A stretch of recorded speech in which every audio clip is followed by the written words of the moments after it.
ಈ ವರ್ಷದ most expected ಸಿನಿಮಾಗಳಲ್ಲಿ ಚಾಲೆಂಜಿಂಗ್ ಸ್ಟಾರ್ ದರ್ಶನ್ ಅವರ ದಿ ಡೆವಿಲ್ ಸಿನಿಮಾ ಸಹ ಒಂದು. ಇದೀಗ ಈ ಸಿನಿಮಾ ಅಷ್ಟೇ ಗ್ರ್ಯಾಂಡ್ ಆಗಿ ಥಿಯೇಟರ್ಸ್ಗೆ ಬಂದಿದೆ. ಈಗ ನೇರವಾಗಿ ವಿಷಯಕ್ಕೆ ಬಂದ್ಬಿಡ್ತೀನಿ. ಈ ಸಿನಿಮಾ ಹೇಗಿದೆ, ಈ ಸಿನಿಮಾದ ಪ್ಲಸ್ ಏನು, ಮೈನಸ್ ಏನು, ಸಿನಿಮಾದಲ್ಲಿ ಯಾವುದು ವರ್ಕ್ ಆಗಿಲ್ಲ, ಅದೆಲ್ಲದರ ಬಗ್ಗೆ ಡೀಟೇಲ್ ಆಗಿ ಮಾತಾಡೋಣ.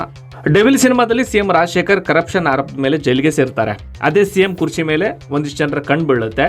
ಹೀಗಿರುವಾಗ ಆ ಕುರ್ಚಿ ಮೇಲೆ ಕೂರೋರು ಯಾರು, ಅಲ್ಲಿರೋ ಚಾಲೆಂಜಸ್ಗಳೇನು, ಅಷ್ಟೇ ಅಲ್ಲ ಈ ಧನುಷ್ ಅಲಿಯಾಸ್ ಡೆವಿಲ್ ಯಾರು. ಅದಕ್ಕೂ ಮುಂಚೆ ನೀವು ನಮ್ಮ ಕನ್ನಡ ಲೇಟೆಸ್ಟ್ ಚಾನಲ್ಗೆ ಹೊಸಬರಾಗಿದ್ರೆ ಈಗಲೇ ಸಬ್ಸ್ಕ್ರೈಬ್ ಮಾಡಿ, ಸಪೋರ್ಟ್ ಮಾಡಿ. ಡೈರೆಕ್ಟರ್ ಪ್ರಕಾಶ್ ವೀರ್ ಒಳ್ಳೆ ಸಬ್ಜೆಕ್ಟ್ ಅನ್ನೇ ಆಯ್ಕೆ ಮಾಡ್ಕೊಂಡಿದ್ದಾರೆ. ಪೊಲಿಟಿಕಲ್ ಹಿನ್ನೆಲೆ ಇರೋದ್ರಿಂದ ಸಾಕಷ್ಟು ಟ್ವಿಸ್ಟ್ಗಳು ನೋಡೋಕೆ ಸಿಗ್ತವೆ. ಒಳ್ಳೆಯ ಬ್ಯಾಕ್ ಡ್ರಾಪ್ ಜೊತೆಗೆ ಹೈ ಡ್ರಾಮಾ ಸಹ ಇಲ್ಲಿದೆ. ಹೊಡಿಬಡಿ ಆಟದ ಜೊತೆಗೆ ನಾಯಕನಿಗೆ ಎಲ್ಲವೂ ಈಸಿಯಾಗಿ ಸಿಕ್ಕರೆ ಸಿನಿಮಾ ಹೇಗೆ ಟೇಸ್ಟ್ ಅನಿಸುತ್ತೆ, ರುಚಿಸಲ್ಲ ಅಲ್ವಾ? ಅದಕ್ಕೆ ಅಂತಾನೆ ನಿರ್ದೇಶಕರು ಬೇರೆ ತರದಲ್ಲಿ ನರೇಶನ್ ಅನ್ನ ಸೆಟ್ ಮಾಡಕ್ಕೆ ಹೊರಟಿದ್ದಾರೆ. ಸಿನಿಮಾದ ಮೇನ್ ಪಿಲ್ಲರ್ ಬಂದು ದರ್ಶನ್ ಅವರನ್ನ ದಿ ಡೆವಿಲ್ ಸಿನಿಮಾದಲ್ಲಿ ಸಖತ್ ಸ್ಟೈಲಿಶ್ ಆಗಿ ನೋಡಬಹುದು. ಫಸ್ಟ್ ಹಾಫ್ನಲ್ಲಿ ಡಿಫ್ರೆಂಟ್ ಗೆಟಪ್ಗಳಲ್ಲಿ ಕಂಡಿದ್ದ ದರ್ಶನ್ ಸೆಕೆಂಡ್ ಹಾಫ್ನಲ್ಲಿ ಚೇಂಜ್ ಓವರ್ ಸಖತ್ ಕ್ಯೂರಿಯಾಸಿಟಿ ಮೂಡಿಸುತ್ತೆ. ಫ್ರೀ ಇಂಟರ್ವೆಲ್ ಅಷ್ಟೊತ್ತಿಗೆ ಸಿನಿಮಾ ಮೇನ್ ಸ್ಟೋರಿಗೆ ಟೇಕ್ ಆಫ್ ಆಗುತ್ತೆ. ದರ್ಶನ್ ಹಿಂಗ್ಯಾಕಾದ್ರು ಅಂತ ನಿಮಗೆ ಕನ್ಫ್ಯೂಷನ್ ಆಗ್ತಾ ಹೋಗುತ್ತೆ. ಕ್ಷಣಕ್ಕೂ ಅವರು ಬದಲಾಗ್ತಾರೆ, ಗಳಿಗೆಗೊಂದು ವೇಷವು ಬದಲಾಗ್ತಾ ಹೋಗುತ್ತೆ.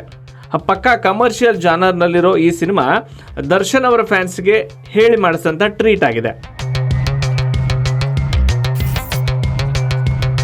ಇಡೀ ಸಿನಿಮಾವನ್ನ ಹೆಗಲ ಮೇಲೆ ಹೊತ್ತು ಸಾಗಿರೋದು ದರ್ಶನ್ ಅವರು. ಅವರನ್ನ ಒನ್ ಮ್ಯಾನ್ ಆರ್ಮಿ ಅಂತ ನಾವಿಲ್ಲಿ ಹೇಳ್ಬೋದು. ಇಡೀ ಸಿನಿಮಾಕ್ಕೆ ಮೇಜರ್ ಟ್ವಿಸ್ಟ್ ಸಿಗೋದು ಸಹಿತ ಅದೇ ಡೆವಿಲ್ ಪಾತ್ರದ ಮೂಲಕ. ಸ್ಕ್ರೀನ್ ಮೇಲೆ ದರ್ಶನ್ ಅವರ ರೌದ್ರಾವತಾರ ಕಣ್ ತುಂಬಿಕೊಳ್ಳೋದೇ ಒಂದು ಗ್ರ್ಯಾಂಡ್ನೆಸ್. ತೆರೆ ಮೇಲೆ ಅಷ್ಟೊಂದು ಡಾಮಿನೇಟ್ ಆಗಿ ಕಾಣ್ತಾರೆ.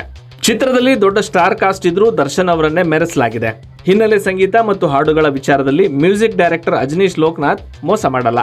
ಮೇಕಿಂಗ್ ವಿಚಾರದಲ್ಲಿ ನಿರ್ಮಾಪಕರು ಕೈ ಬಿಚ್ಚಿ ಖರ್ಚು ಮಾಡಿದ್ದು ಪ್ರತಿ ಫ್ರೇಮ್ನಲ್ಲೂ ಕಾಣುತ್ತೆ. ಕ್ಯಾಮರಾಮನ್ ಅವರ ಫ್ರೇಮ್ ಸಖತ್ ಕಲರ್ಫುಲ್ ಆಗಿದೆ. ಪ್ರತಿ ಸೀನ್ಗಳು ರಿಚ್ ಆಗಿಯೇ ಕಾಣುತ್ತವೆ. ಆದ್ರೆ ಕಥೆನೇ ಗಟ್ಟಿಯಾಗಿಲ್ಲ ಅಂದ್ರೆ ಹೇಗೆ ಗುರು?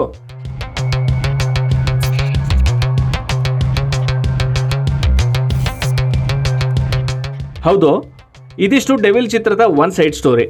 ಇದೀಗ ಇದೇ ಚಿತ್ರದ ನೆಗೆಟಿವ್ ಬಗ್ಗೆ ಹೇಳ್ತೀವಿ ಕೇಳಿ. ಊರ್ ಜಾತ್ರೆ ಅನ್ನೋ ಕಾರಣಕ್ಕೆ ಬರೀ ತೇರನ್ನೇ, ಅದರಲ್ಲಿರೋ ಉತ್ಸವ ಮೂರ್ತಿಯನ್ನಷ್ಟೇ ಸಿಂಗಾರ ಮಾಡಿದ್ರೆ ಸಾಕಾ? ಇಲ್ಲ, ಅಲ್ಲಿ ದರ್ಶನ್ ಅವರನ್ನಷ್ಟೇ ಕಾನ್ಸಂಟ್ರೇಷನ್ ಮಾಡದಂತಿದೆ. ಬರವಣಿಗೆ ವಿಚಾರದಲ್ಲಿ ಸಿನಿಮಾ ತುಂಬಾ ಸಪ್ಪೆ ಅನ್ಸುತ್ತೆ. ರಾಜಕೀಯ ಅನ್ನೋ ವಿಷಯವೇ ಡೆವಿಲ್ ಸಿನಿಮಾದ ಹೈಲೈಟ್. ಆದ್ರೆ ಆ ಪೊಲಿಟಿಕಲ್ ಸೀರಿಯಸ್ನೆಸ್ ಸಿನಿಮಾದಲ್ಲಿ ಕಾಣಿಸೋದೇ ಇಲ್ಲ. ಪಾತ್ರಗಳು ಹೀಗೆ ಬರ್ತವೆ, ಹಾಗೆ ಹೋಗ್ತವೆ. ಆದ್ರೆ ದರ್ಶನ್ ಅವರನ್ನ ಹೊರತುಪಡಿಸಿ ಒಂದೇ ಒಂದು ಪಾತ್ರಕ್ಕೂ ಗಟ್ಟಿತನವಿಲ್ಲ. ಕೊನೆವರೆಗೂ ಕಾಡುವ ಪಾತ್ರಗಳು ಇಲ್ಲ. ಅಬ್ಬರದ ಡೈಲಾಗ್ಗಳಿಗೇನು ಕೊರತೆ ಇಲ್ಲ. ಆದ್ರೆ ಪ್ರೇಕ್ಷಕ ಬಯಸೋ ಕಡೆ ಆ ಡೈಲಾಗ್ ಕೇಳಿ ಬರಲ್ಲ. ಆರ್ಡಿ ದರ್ಶನ್ ಅವರನ್ನಷ್ಟೇ ಮೆರೆಸಿರೋ ನಿರ್ದೇಶಕರು ಅವರೊಳಗಿರೋ ಆಕ್ಟಿಂಗ್ ಹಸಿವನ್ನ ಬಳಸ್ಕೊಳ್ಳಕ್ಕೆ ಫೇಲ್ ಆಗಿದ್ದಾರೆ. ಟ್ರೇಲರ್ ನೋಡಿದಾಗ ಇದ್ದ ಫೀಲ್ ಸಿನಿಮಾ ನೋಡಿದ ಮೇಲೆ ಇಲ್ವೇ ಇಲ್ಲ ಅನ್ಸ್ಬೋದು. ಇನ್ನು ಡ್ಯೂಲ್ ಶೇಡ್ನಲ್ಲಿ ಕಾಣಿಸಿರೋ ದರ್ಶನ್ ಡೆವಿಲ್ ಪಾತ್ರದ ಗತ್ತಿಗೆ ತಕ್ಕಂತೆ ಇನ್ನಷ್ಟು ಮೋಲ್ಡ್ ಆಗಬೇಕಾಗಿತ್ತು.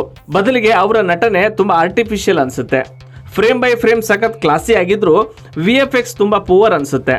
ಹಾಗಾಗಿ ಇದೇನೋ ತೀರಾ ಹೌದೌದು ಅನ್ನೋವಂಥ ಸಿನಿಮಾ ಏನಲ್ಲ, ಒಂದು ಲೆಕ್ಕಕ್ಕೆ ಎವರೇಜ್ ಸಿನಿಮಾ. ಡೆವಿಲ್ ಸಿನಿಮಾ ಮೇಲೆ ಎಕ್ಸ್ಪೆಕ್ಟೇಷನ್ ಜಾಸ್ತಿ ಇತ್ತು, ಆದ್ರೆ ಸಿನಿಮಾ ನೋಡಿದ ಮೇಲೆ ಎಲ್ಲವೂ ಬಿದ್ದೋಯ್ತು. ಇದು ನಮ್ ರಿವ್ಯೂ. ಈ ಸಿನಿಮಾ ನೋಡಿದ್ದೆ ಆದ್ರೆ ನಿಮಗೆ ಹೇಗೆ ಅನಿಸ್ತು ಅನ್ನೋದನ್ನ ಕಾಮೆಂಟ್ ಮೂಲಕ ನಮಗೆ ತಿಳಿಸಿ. ಮತ್ತೊಂದು ಸಿನಿಮಾ ಜೊತೆಗೆ ಮತ್ತೆ ಸಿಗೋಣ.